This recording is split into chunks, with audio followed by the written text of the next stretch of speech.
Good morning সকলকে। সকাল সকাল ব্লগটা শুরু করে দিলাম। আর এখন আছি হচ্ছে আমাদের বাড়িতেই, মানে বাপের বাড়িতেই। কিছুক্ষণ আগে ঘুম থেকে উঠলাম। এখানে এসে যে কি বলবো, মানে এখানে এসে তেমন কিছু কাজও নেই, কিছুই নেই। তো কিছুক্ষণ আগে ঘুম থেকে উঠে ফ্রেশ হয়ে মুখ হাত ধুয়ে খেয়ে দিয়ে সকাল থেকে আবার ব্লগ শুরু করলাম। বাড়িতে কেউই নেই। আমাদের আলু তোলা হচ্ছে, জমিতে আলু তোলা হচ্ছে। আমাদের তো শ্বশুরবাড়ি ওখানে সব আলু তোলা সব কাজ ফাজ, মাঠের কাজ সব শেষ হয়ে গেছে, কিন্তু এখানে এখনও হয়নি। এখানে এখন থেকে আলু তোলা হচ্ছে। তো মার বাবা গেছে জমিতে, কেউই নেই বাড়িতে। সবাই চলে গেছে জমিতে আলু তুলতে। আর বাড়িতে আমি একাই আছি এখন। আজকে ওয়েদারটা খুবই খারাপ, মানে কি বলবো, খারাপ ভালো। রোদ ওঠেনি, একদম পুরো মেঘলা হয়ে আছে। মানে কি রোদের দেখাই নেই, সকাল থেকে রোদই ওঠেনি। আর উঠবেও না যতটা সম্ভব, মেঘলা করেই থাকবে সারাদিন। আগের ভিডিওটাতে আমাকে অনেক অনেক ভালোবাসা দিয়েছেন, জন্য অনেক অনেক ধন্যবাদ। তো এভাবেই আশীর্বাদ করুন যাতে আমি আরও এগিয়ে যেতে পারি। বাড়িতে কেউই নেই, ভালোও লাগছে না, সেই জন্য দেরি করেই ঘুম থেকে ওঠা। তো মা রান্না বান্না সব করে দিয়ে গেছে, শুধু খাও দাও আর ঘুরে বেড়াও। তো ঘুরে আর বেড়াবো কোথায়, একা একা বাড়িতেই আছি। এখানে থেকে সময়টাও কাটছে না। শ্বশুরবাড়িতে কী হয়, যেটা মানে কাজ, সংসারে যা কাজ থাকে নিজের সবই এক ধার থেকে করতে হয়, সকাল থেকে সময়টাও কেটে যায়। কিন্তু এখানে সময়ও কাটতে চাইছে না, কিছুই নয়। এই বসে থাকো তো বসেই থাকো, ওই টুকটাক একটু কাজ, মানে টুকটাক কিছু করা, আর তো আদার্স কিছু কাজ নেই। তো বাড়িতে সময়ও কাটতে চাইছে না, মনে হচ্ছে যে কী করে সময়টা পার হবে। তো বাড়িতে ফোন করেছিলাম, বাড়িতে সবাই এখন ভালো আছে। আমি বলছি যে বাড়ি চলে যাব, বলে এসেছিলাম 1 সপ্তাহ থাকবো। তো থাকতে ভালোই লাগছে না, সময় কাটতে চাইছে না, সেই জন্যেই সমস্যা। তো বলছে যে না 2 দিন থাকো, কারণ ওখানেও সব কাজকর্ম হয়ে গেছে, সেরকম কিছু কাজকর্ম নেই। আর বাপিও সুস্থই আছে, ভালোই আছে। বাড়িতে সবাই ভালো আছে মোটামুটি। তো রোজই ফোন হচ্ছে, কথা হচ্ছে। আর আপনাদের দাদাভাই তো বাড়িতে থাকার ওর টাইমই নেই, ও কাজে যাচ্ছে। ওকে নিতে আসতে বলেছিলাম যে তোমার যখন কাজ থাকবে না তখন নিতে আসবে। বেশি দিন থাকবো না, বাড়িই চলে যাব, কয়েকটা দিন থাকি, দিয়ে বাড়িই চলে যাব। আর আমার পিছনে দেখুন, আমাদের বাড়িতে কত বড় বড় গোলাপ ফুল হয়েছে। আমাদের রাস্তা ধারেই বাড়ি, মানে রাস্তা দিয়ে যে যাচ্ছে সেই দেখতে দেখতে যাচ্ছে গোলাপ ফুলগুলোকে। এইগুলো ছোট ছোট, আর বড় বড় ওই যে ওই গাছটাই হয়েছে। দারুণ লাগছে গোলাপ ফুলগুলো।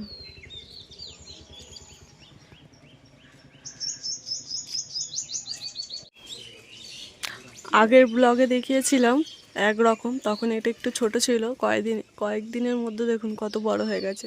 আর ওইটা ধরা যাচ্ছে না, সব থেকে ওপরে হয়েছে, সুন্দর লাগছে,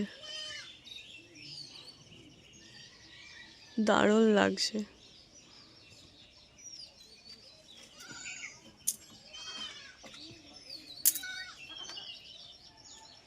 আকাশে রোদই ওঠেনি। সারাদিনের পর এখন বাইরে বেরোলাম, এখন বিকাল হয়ে গেছে। বাড়িতে বসে থেকে আর ভালো লাগছে না, তাই একটু বাইরের দিকে বেরোলাম। একা একা ভালোও লাগে না, বাইরের দিকে বেরোলাম, দেখি একটু হাঁটা চলা করি। গাছটায় দেখুন কত ফুল ধরেছে, একটাও ফাঁকা নেই, মানে পাতা দেখা যাচ্ছে না, শুধু ফুল।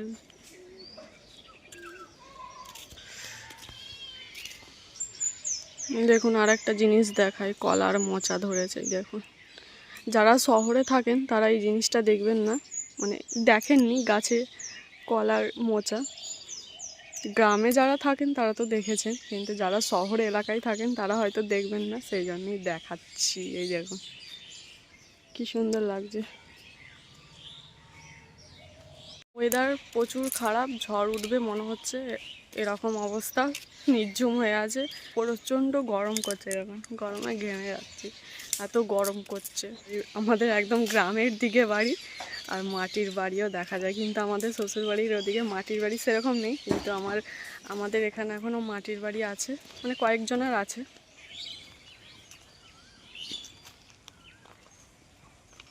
অনেক জায়গায় আর মোলাম রাস্তা দেখা যায় না, আমাদের এখানে দেখুন এখনও মোলাম রাস্তা আছে গ্রামের দিকে। এখানে কয়েকজনের আলু তোলা হচ্ছে। আর ওই দেখুন ধান, এখন সবাই ধান চাষ করেছে, ওই যে রোয়া হয়েছে। তো দিয়ে আস্তে আস্তে একটা জিনিস দেখতে পেলাম, ভাবলাম আপনাদের সাথেও শেয়ার করি। দেখুন মাটির দেয়ালে কি সুন্দর রেখেছে, দাঁড়ান ভালো করে দেখাই আপনাদের একটু। গোটা দেয়ালটাতে করেছে।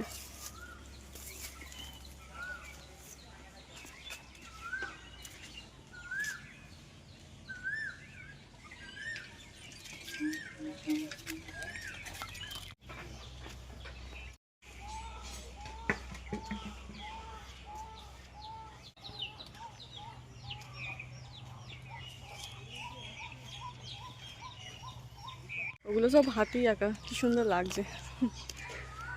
চলুন দেখি বাড়ির দিকে যাই, সন্ধ্যে সন্ধ্যে হতে চললো। মেঘলা ওয়েদার বলে সন্ধ্যেই মানে তাড়াতাড়ি সন্ধ্যে দেখাচ্ছে আর কি, মনে হচ্ছে সন্ধ্যেই হয়ে গেল। তো এখন সবে 5:30 বাজে, এখন তো 6টাতে সন্ধ্যে হয়। যাই বাড়ির দিকে দেখি। সারাদিন বাড়িতে থেকে একদম ভালো লাগছিল না, তাই আমাদের গ্রামের পাশে রাম মন্দির, ওখানে পুজো হচ্ছে, মানে রাম মন্দির হয়েছে, ওখানে পুজো হচ্ছে, আজকে পুজো। তো যাচ্ছি ঠাকুর দেখতে, মেলাও বসেছে, মেলাও দেখতে যাচ্ছি। আমাদের এখানে হয় 4 বছর হচ্ছে, কিন্তু আমি প্রথম বছর যাচ্ছি। আর মা আছে সঙ্গে, মা আর আমি যাচ্ছি, বাবা যায়নি, সারাদিন কাজ করে আলান্ত, সেই জন্য যায়নি, আমি আর মাই যাচ্ছি। লাইটের গেট দেখতে দেখতে পৌঁছে গেলাম মন্দিরের কাছে। আর এই যে মা আর আমি যাচ্ছি এখন হেঁটে হেঁটে, টোটোয় করেই গিয়েছিলাম, বেশি দূর নয়, কাছেই, সেই জন্য টোটোয় করেই গিয়েছিলাম। আর কি সুন্দর লাইটের গেটগুলো করেছে দেখুন, দারুণ লাগছে রাতের বেলায়। বেশি সন্ধে করিনি, তখন বাজে 6:30, তখনই বেরিয়ে পড়েছিলাম, কারণ প্রচুর মেঘ করেছিল, মনে করছিলাম এই বৃষ্টি এলো বলে। আর সাথে বোনকেও নিয়ে নিয়েছিলাম, ও রাস্তায় ছিল, তো বললাম আমাদের সাথেই চো, ওরাও যাচ্ছিল, তো দেখা হয়ে গেল, তো একসাথেই আবার চলে গেলাম। দেখুন কি সুন্দর লাইটের গেট করেছে, দারুণ লাগছে রাস্তা থেকে, গোটা রাস্তাটাই করেছে। তো আইবুড়ো বেলায় সেরকম কোথাও একটা যেতাম না, কিন্তু বিয়ের পর এসে এই টুকটাক মানে যাচ্ছি এখানে এসে। বলতে বলতে চলেও এসেছি মন্দিরের কাছে, ওই যে দেখছেন ওটাই হচ্ছে মন্দির। পুরো লাইটের কত কাজ দিয়েছে দেখেছেন, আমাদের বাড়ি থেকে লাইটের ছটাগুলো দেখা যাচ্ছে, যেই লাইটগুলো ঘুরছে সেই লাইটের আলোগুলো আমাদের বাড়ি থেকে অবধি দেখা যাচ্ছে। আপনাদেরকে দেখাই সামনে থেকে পুরো মন্দিরটা, এই যে অনেকটাই বড়, আর লাইটের কাজগুলো দিয়ে আরও ভালো লাগছে। লাইটের জন্য মন্দিরটাকে মনে হচ্ছে 3 রকমের রং করা। আর এই যে এটাই হচ্ছে ঠাকুর হনুমানজি। তো গেটটা বন্ধ ছিল, সেই জন্য ভালো করে আর দেখাতে পারিনি, বাইরে থেকেই দেখালাম। আর এই যে পুরো মন্দিরটা দেখুন কত সুন্দর লাগছে। মন্দিরটা পাশেই একটা পুকুর ছিল, তো জলের একটা ফোয়ারা করেছিল আর লাইট দিয়ে দিয়েছিল, হেভি লাগছিল এই জায়গাটা। তো এখানে একদম ফাঁকা, সেই জন্য এখানে একটু এসে দাঁড়িয়েছিলাম। আর ওদিকে মেলা টেলা সব বসেছে, যাব দেখতে, এখানে কিছুক্ষণ দাঁড়িয়েছিলাম, দারুণ লাগছিল। অনেকটাই খিদে পেয়েছিল, তাই মেলাতলাতে কি খাবো বুঝতে পারছিলাম না, তাই এখানে দই ফুচকা নিয়ে নিয়েছিলাম, আর মা ওদিকে খাচ্ছিল জল ফুচকা। আমার দই ফুচকাটা সবথেকে ফেভারিট জল ফুচকার থেকে। আমার ফুচকা খাওয়া হয়ে গেছে, আমি দাঁড়িয়ে আছি, মা ওদিকে খাচ্ছে। তো মেলাতলাতে সেরকম একটা কিছুই কেনাকাটা করিনি, দেখাবো বাড়ি গিয়ে কী কিনেছি। আর এদিকে অনেকটাই সন্ধে হয়ে গিয়েছিলো, তো দেরি করব না বলেও অনেকটাই দেরি হয়ে গেছে, বেশি দেরি করিনি, তাড়াতাড়ি বাড়ি চলে গেছিলাম। চলুন বাড়ি থেকে দেখা হচ্ছে। এই মাত্র বাড়ি এলাম ফ্রেশ হয়ে, এই মাত্র বাড়ি এলাম জামা কাপড় চেঞ্জ করে, মুখ হাত ধুয়ে, এত গরম করছে কি বলবো, দেখুন আমি এখন থাকতেই ঘামছি। তো চলুন কি কি কিনলাম দেখাই। বিশেষ কিচ্ছু কিনিনি, মাত্র 2টো জিনিসই কিনেছি। তো কি কিনেছি দেখাই, দুটোই হোক একটাই হোক, দেখাই কি কিনেছি। এই যে এটা হচ্ছে স্টিকার, স্টিকার মানে এটা আমি গিয়ে আলমারিতে লাগাবো, সেই জন্য নিয়েছি। আর এই যে এইটা হচ্ছে ছোট্ট একটা আয়না, এটা মাকে আমি কিনে দিয়েছি। ওই দেখুন একবার চোখ বুজছে, একবার চোখ খুলছে। তো এটাই হচ্ছে আয়না, এর ভেতরে আয়না আছে, এর ভেতরে আয়না আছে, এটাকে খুলতে হবে, তো আর খুলে দেখাচ্ছি না, ওপর থেকেই দেখিয়ে দিলাম। তো মাত্র 2টো জিনিসই কিনেছি, একটা মায়ের জন্য, একটা আমার জন্য।